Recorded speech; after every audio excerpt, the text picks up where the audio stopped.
नमस्कार। RS. Agarwal series का हमने नंबर्स चैप्टर शुरू किया था, जिसका कुछ वीडियो पहले ही बना चुके हैं। आज इसका लास्ट वीडियो होगा, जिसमें बचे हुए सभी टाइप्स को कवर करेंगे और सभी टाइप्स के क्वेश्चन को भी कवर करेंगे। तो आज कुछ क्वेश्चन को देखेंगे जो सिलेक्टेड क्वेश्चन होंगे, और वैसे ही क्वेश्चन को आज मैंने लिया है जो डायरेक्ट आपके एग्ज़ाम में आए और एग्ज़ाम में ज़्यादा से ज़्यादा आपको हेल्प करे। तो कुछ क्वेश्चन देखेंगे। जैसे क्वेश्चन है 5 अंकों की सबसे छोटी और सबसे बड़ी संख्या का योगफल क्या होगा। 5 अंकों की सबसे छोटी और सबसे बड़ी संख्या का योगफल क्या होगा।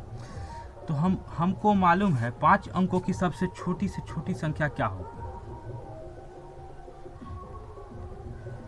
5 अंकों की सबसे छोटी संख्या लिखने के लिए हम क्या करेंगे, 1 पे 4 जीरो दे देंगे, और योगफल बोल रहा है तो हम क्या करेंगे, ऐड करेंगे, यहाँ पे प्लस का चिन्ह देंगे।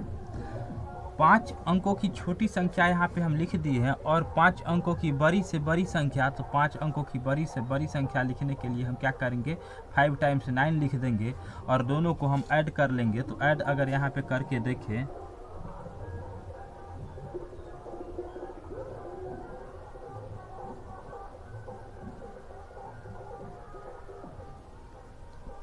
तो ये हमारा आंसर आ जाएगा। तो हम यहाँ पे आंसर लिख दिए, ये हमारा आंसर हो गया। अगर क्वेश्चन में बोला जाए 5 अंकों की सबसे बड़ी संख्या और सबसे छोटी संख्या का योगफल क्या होगा, तो हम इसको ऐसे निकालेंगे। अगर यहाँ पे योगफल के जगह पे अंतर दे दिया जाए तो हम यहाँ पे चिन्ह सिर्फ चेंज कर देंगे, इसको बाद में लिखेंगे, और हमारा आंसर आ जाएगा 8 4 टाइम्स 9। तो अगर योगफल दिया जाए तो हम योगफल भी निकाल के आपको समझाए हैं। अगर अंतर क्वेश्चन में पूछ दिया जाए तो हम अंतर भी निकाल के आपको समझा दिए हैं।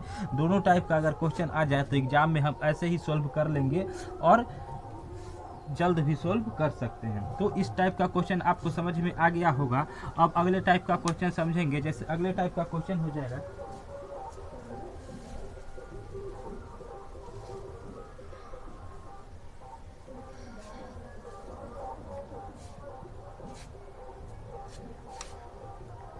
प्रथम 5 अभाज्य संख्या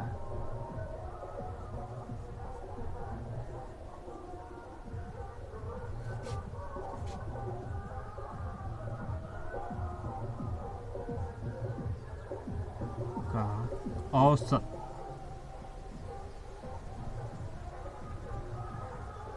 क्या।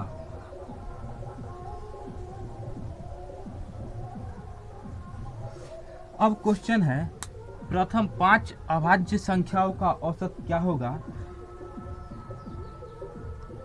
प्रथम 5 लगातार, यहाँ पे लिख देते हैं लगातार,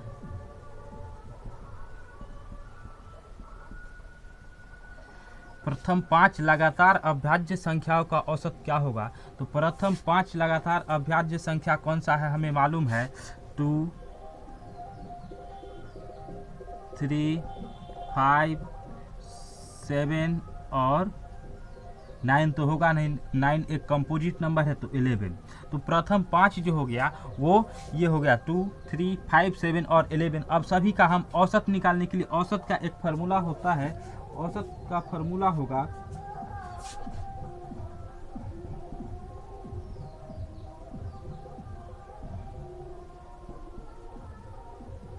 योगफल और बता में कुल संख्या।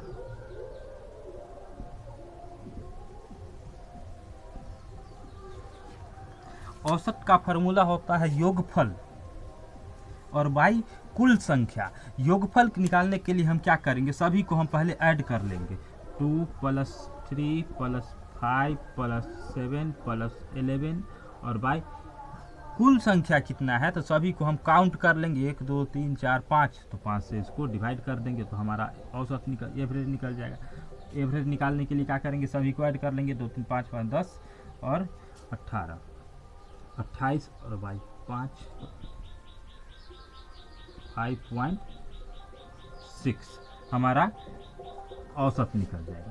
तो अगर क्वेश्चन में दे दिया जाए प्रथम 5 लगातार अभाज्य संख्याओं का औसत क्या होगा, तो हम ऐसे निकालेंगे। औसत का फॉर्मूला हम जानते हैं, योगफल बटा में कुल संख्या, योगफल बाई कुल संख्या। योगफल निकालने के लिए हम सभी को ऐड करेंगे और कुल संख्या सभी को काउंट करके लिख लेंगे। उसके बाद हम दोनों को सभी को ऐड किए हैं, यहाँ पे लिख दिए हैं। उसके बाद 5 नीचे लिखे हैं, सब 5 नंबर है तो 5 यहाँ लिखे हैं और डिवाइड करके हमारा औसत निकल गया है। तो ऐसे क्वेश्चन को हम ऐसे ही बनाएंगे।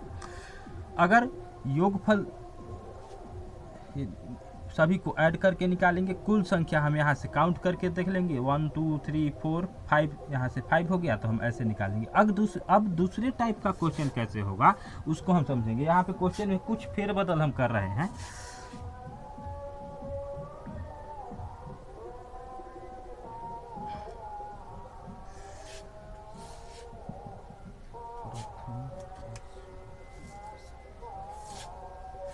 प्रथम 5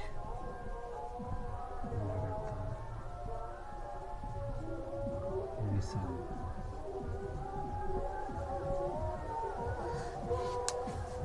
अब इसको क्वेश्चन में थोड़ा चेंज किया गया है। अगर क्वेश्चन में आ जाएगा प्रथम 5 लगातार विषम अभाज्य संख्याओं का औसत क्या होगा। अब हम पिछले क्वेश्चन में तो अभाज्य संख्या लिख दिए 2 3 5 7 11 13 17 ऐसे आगे बढ़ते चला जाएगा। लेकिन यहाँ पे क्वेश्चन में बोल रहा है प्रथम 5 लगातार विषम अभाज्य संख्या। पिछले क्वेश्चन में हम यहाँ पे सम अभाज्य संख्या को भी काउंट कर लिए थे, क्योंकि उस क्वेश्चन में विषम अभाज्य संख्या नहीं बोला जा रहा था। तो इसमें हम क्या करेंगे, सिर्फ विषम अभाज्य संख्या को ही लेंगे। प्रथम विषम अभाज्य संख्या जो होगा उसी को हम लेंगे। तो इसमें तो सम सिर्फ हमको एक ही ये ही दिखाई दे रहा है, तो इसको हम काउंट नहीं करेंगे। इसके बाद जो बचा हुआ है, इसके बाद जो होगा उसी में से 5 को हम काउंट करके और उसी को हम बनाएंगे। तो अब हम औसत का फॉर्मूला हमको मालूम है,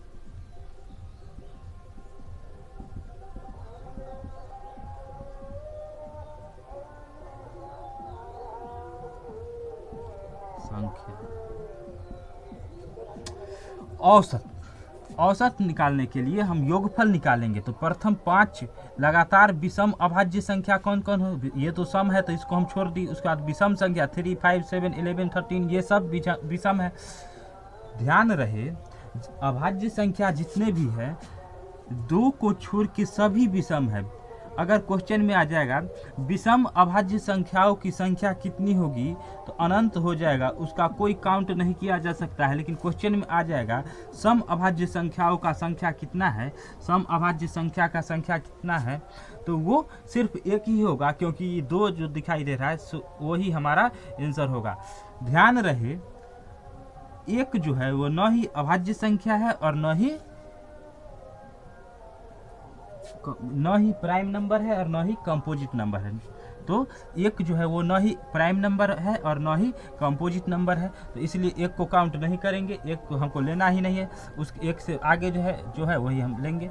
तो इसमें अगर आगे क्या हो जाएगा 3 + 5 + 7 + 11 + 13 और बाई टोटल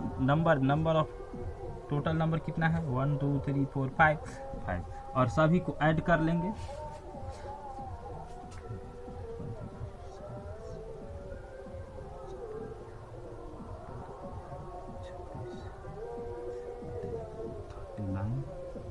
और बाई 5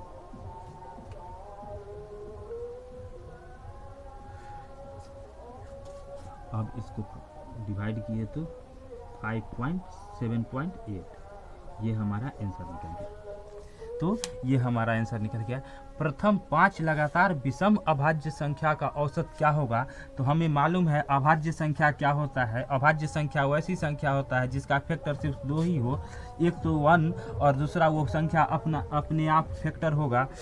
तो अभाज्य संख्या हमको मालूम है औसत निकालने का फॉर्मूला होता है योगफल बाई नंबर ऑफ संख्या, नंबर ऑफ जो नंबर होगा उसको काउंट करके लिख देंगे।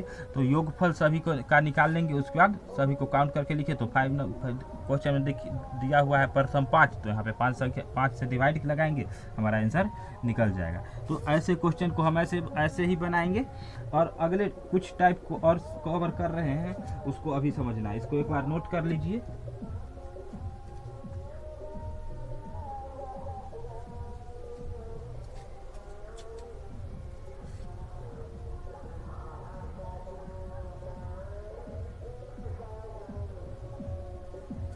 चलिए अगले टाइप का आप क्वेश्चन समझेंगे।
अगला क्वेश्चन हम समझेंगे।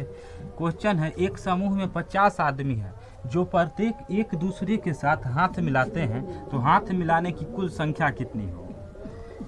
क्वेश्चन एक बार फिर समझेंगे। एक समूह में 50 आदमी हैं जो एक दूसरे के साथ हाथ मिलाते हैं, तो हाथ मिलाने की कुल संख्या कितनी होगी?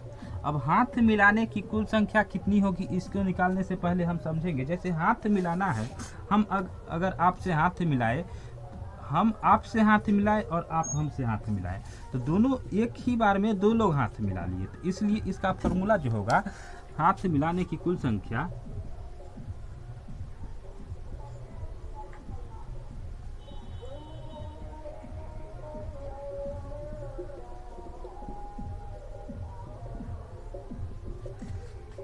n इंटू n-1 और बाई 2 क्यों दिए हैं?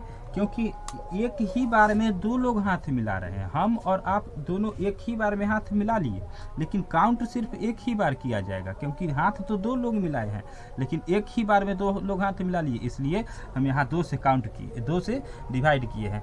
अब n क्या है? एक समूह में 50 आदमी है, जितना आदमी रहेगा उस n के जगह पे उतना ही आदमी हम बैठा देंगे। तो n के जगह पे अगर 50 बैठाएंगे तो 50 और 50 माइनस 1 और बाई 2 से कट गया 25 और मल्टीप्लाई बाई 49, तो ये हो जाएगा 1225। हमारा आंसर यही निकल जाएगा। एक समूह में 50 आदमी है जो एक दूसरे से एक बार हाथ मिलाते हैं, तो हाथ मिलाने की कुल संख्या कितनी होगी? तो हमें मालूम है हाथ मिलाने की कुल संख्या निकालने का फॉर्मूला होता है n इंटू n-1 बाई 2 क्यों दिए हैं? क्योंकि 2 लोग एक बार जब हाथ मिलाते हैं तो लोग तो 2 मिलाए हैं, लेकिन काउंट सिर्फ एक ही बार किया जाता है, इसलिए हम बाई 2 दिए हैं। अब n के जगह पे हम 50 बैठा दिए हैं, 50 और -50 माइनस 1 और बाई 2, तो 25 को मल्टीप्लाई किए 49 से और हमारा आंसर निकल गया। तो ऐसे क्वेश्चन को सिर्फ हम इसी फार्मूला पे बैठा देंगे तो हमारा आंसर निकल जाएगा। लेकिन इसी टाइप में कुछ अलग भी क्वेश्चन होगा, इसी क्वेश्चन में कुछ चेंजिंग हम करेंगे और क्वेश्चन बदल जाएगा। जैसे में एक समूह में हम मान लिया जाए 50 आदमी है जो प्रत्येक एक दूसरे को यहाँ पे को उपहार भेंट करते हैं।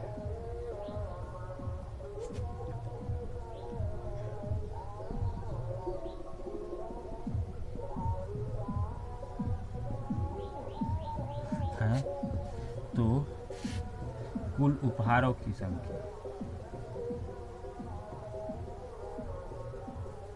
तो कुल उपहारों की संख्या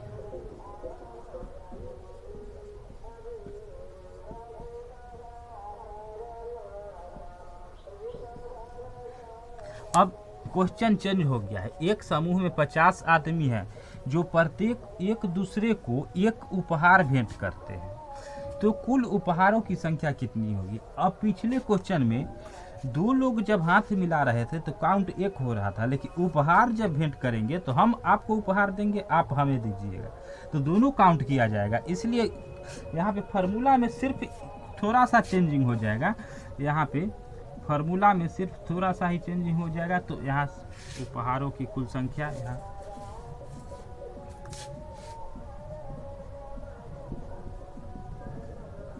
उपहारों की कुल संख्या क्या हो जाएगा, n × n - 1। क्यों? क्योंकि दो लोग जब उपहार देते हैं तो एक आप हमको दीजिएगा और हम एक आपको देंगे, तो दोनों एक एक उपहार दिए हैं, तो इसलिए 2 से यहाँ डिवाइड नहीं किए हैं। पिछले क्वेश्चन में 2 से डिवाइड किए थे। क्यों? क्योंकि हम एक बार आपसे हाथ मिलाए और आप हमसे हाथ मिलाए, तो दोनों एक ही बार में काउंट हो गया, इसलिए 2 से डिवाइड किए थे। और इसमें उपहार जो दिए हैं तो एक हम आपको दिए हैं और आप हमें एक दिए हैं, तो दोनों 2 बार हुआ ना, तो इसलिए हम उसको 2 से डिवाइड नहीं करेंगे। तो n के जगह पे हम यहाँ पे 50 बैठा देंगे, तो 50 और -50 - 1, तो क्या हो जाएगा 50 और गुना 49 इक्वल टू 50 2450। तो उपहारों की कुल संख्या कितना होगा, 2450 हमारा आंसर निकल जाएगा। तो ऐसे टाइप का क्वेश्चन हम इसी फार्मूला बेस्ड पे बनाएंगे। तो एक समझ में आ गया होगा, तो इस क्वेश्चन को एक बार नोट कर लीजिए और अगले टाइप का क्वेश्चन हम समझेंगे और उसके बाद हम इस चैप्टर को ख़त्म करेंगे। अगर आप पिछले वीडियो को नहीं देखे हैं तो प्लेलिस्ट में जाके एक बार सभी वीडियो को देख लें, क्योंकि अगर देख लीजिएगा तो ज़्यादा से ज़्यादा समझ में आएगा। और मैंने ऐसे ही क्वेश्चन को सिलेक्ट किया है जो सीधे आपके एग्ज़ाम में आए, ऐसे क्वेश्चन नहीं जो क्वेश्चन लिखा दिए और उसका एग्ज़ाम से कोई आएगा ही नहीं, तो वैसे क्वेश्चन हम लिखाए नहीं है। तो वैसे इस क्वेश्चन को नोट जरूर करना है और नोट्स बनाना है। तो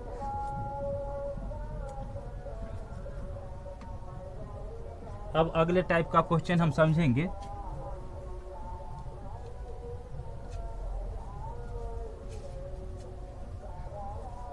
जैसे में क्वेश्चन हो गया,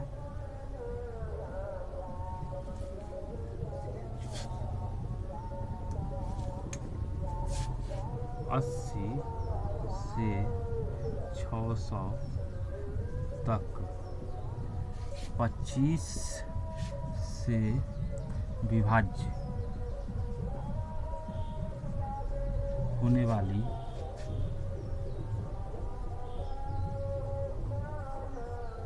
कुल कितनी संख्या है।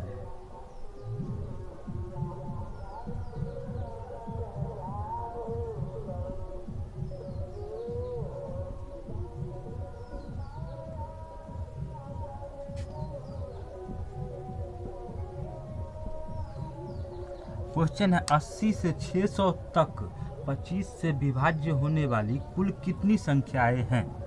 80 से 600 तक यहाँ पे लगा हुआ है, बीच नहीं है। 80 से 600 तक 25 से विभाज्य होने वाली कुल कितनी संख्याएं हैं। तो ऐसे क्वेश्चन को निकालने के लिए हम क्या करेंगे, 80 के बाद देखेंगे 80 को देखेंगे। 80 जो है वो 25 से अगर पूरा कट जाएगा तो 80 हम काट देंगे, लेकिन 80 जो है वो 25 के टेबल में आने वाला है नहीं, तो इससे हम थोड़ा आगे देखेंगे। 100 जो है वो 25 के टेबल में आ जाएगा और वो 4 बार में पूरा कट जाएगा। तो 80 से थोड़ा बड़ा संख्या हम लेंगे, जो यहाँ पे जो दिया हुआ रहेगा उससे पूरा पूरा कट जाना चाहिए। उसके बाद 600 तक, तो 600 तो हमें दिखाई दे रहा है, जो 25 से पूरा पूरा कट जाएगा, तो 25 से कट जाएगा तो ये कितने बार में कट जाएगा, 2 बार में, 24 बार में। अब हम कुल कितने संख्याएं हैं इसको निकालने के लिए हम क्या करेंगे, 24 -4 और +1। अब यहाँ पे +1 हम क्यों दिए हैं, +1 इसलिए दिए हैं, 24 और -4 करेंगे तो हमें 100 जो डिवाइड किए हैं 100 वो भी माइनस हो जाएगा, इसलिए वो +1 किए हैं, क्योंकि ये बचा हुआ रहे, तो इसलिए हम यहाँ पे +1 किए हैं। तो अब हमारा आंसर निकल जाएगा, तो क्या हो जाएगा, 21 हमारा आंसर निकल जाएगा। अब इस क्वेश्चन में एक टाइप अलग होगा, इसी क्वेश्चन में थोड़ा और हम चेंजिंग करेंगे तो इसका टाइप चेंज हो जाएगा। उस टाइप को एक बार इसको नोट कर लीजिए, उसके बाद हम इस टाइप को चेंज कर रहे हैं और उसको समझना है एक बार। जैसे में क्वेश्चन हो जाएगा